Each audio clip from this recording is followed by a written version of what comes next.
Ang Obradillo, ang tagal na talaga. Kaya pala inaano mo. Ang ganda ng place ko, di ba guys? Tingnan nyo naman yung port namin. Gumanda nga rito. Ano? Gumanda na yung port namin, oh. Yeah. Diyos ko, nung mga bata kami, wala pa kaming ganyan. Pinaganda na nila. Thank you sa mayor. Meg Montenegro, ang may-ari ng mga Montenegro. Kamag-anak ni Nana yon, ay sinasabi ko sa inyo. Kamag-anak ni Nanay, Tagalema ni Batangas. Ano yung sabungan nga? Ay, may sabangan pala dito. Ayun o.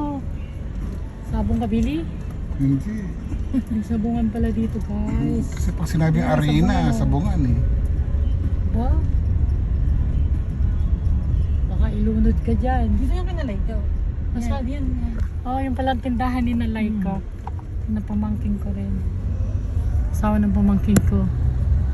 Ah, hindi pa inaayos na ba? Yun, grabe pagbabago, ano? I'm overwhelmed. Grabe yung pagbabago dito.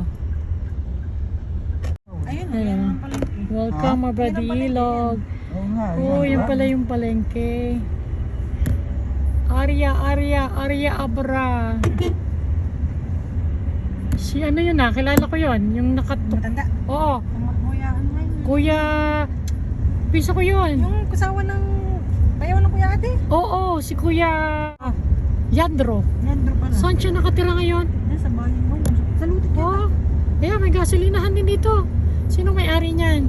Taga Santa Cruz ang may-ari yata. Oh, ang daming gasolinahan. Oh, ito na. Ito yata yung binebenta sa ayun dito. Saan ba yung sa may papuntang Lutek na may binebenta ng mga dati 200,000 lang yung lupang yun. Grabe yun, sayang. Hindi ko nakuha yun. Yung lampas ng tulay sa may papuntang Lutek. Yun yata tinayuan ng swimming pool. Clarita? Oo. Ah. Ang may-ari nun ay matandang... Ang may-ari na yung mga lulang, mga kurtuna din na may-ari nun eh. Hindi. Ay, makatangay eh. Hindi ngayon na lang, pero binebenta sa akin yan ng matanda. Ah, so yun. Ha?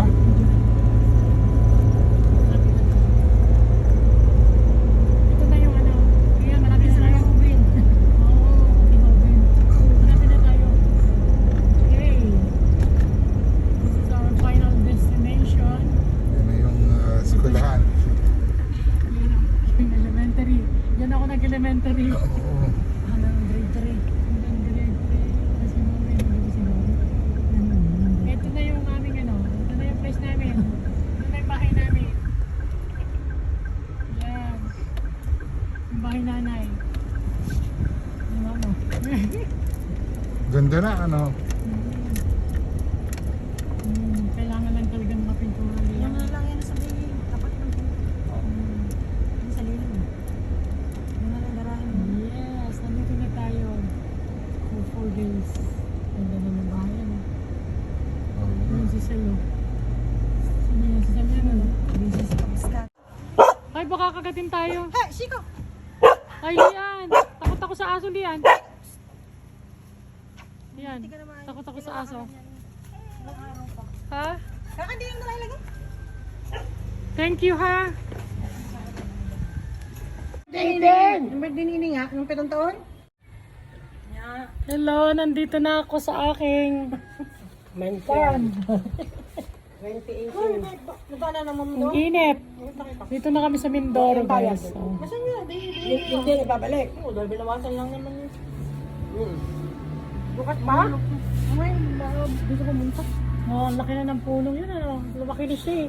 Ang tagal ko, guys, bago makarating dito. Nagawa sa akin. Ito yung tindahan ng aking kapatid. Oh, dami mong tinda ah. Pwede bang mangutang dito? Ano pang mga tinda mo? 1,000 na. Tingnan, bubuksan ko ilaw. So, tindahan ng aking kapatid. Retired na siya, guys. Teacher. Teacher siya, retired. Dating tindahan ni nanay. Pinasa sa kanya. Oh, yan ang bahay niya. Ito yung bahay sa Bo. So, yung nag-aalaga ng chopping na yun. Ito yung, yan yung namana niya sa nanay ko. Ito nagmi-maintain ng chapel na yon. Ito guys, tabi lang kami ng kalye kaya maingay dito. Teka, ito yung aming ancestral house. Ito yung ancestral house namin. Diyan kami lumaki, luma-luma na. Hello Bayuyoy, pa-renovate mo na yan. Sa'yo na yan, di ba? Diyan kami lumaki lahat. Oh, sirang-sira na talaga. Okay, Buyoyoy, calling your attention. Sa'yo na yan. Yun yung akin yan sa kabilang side.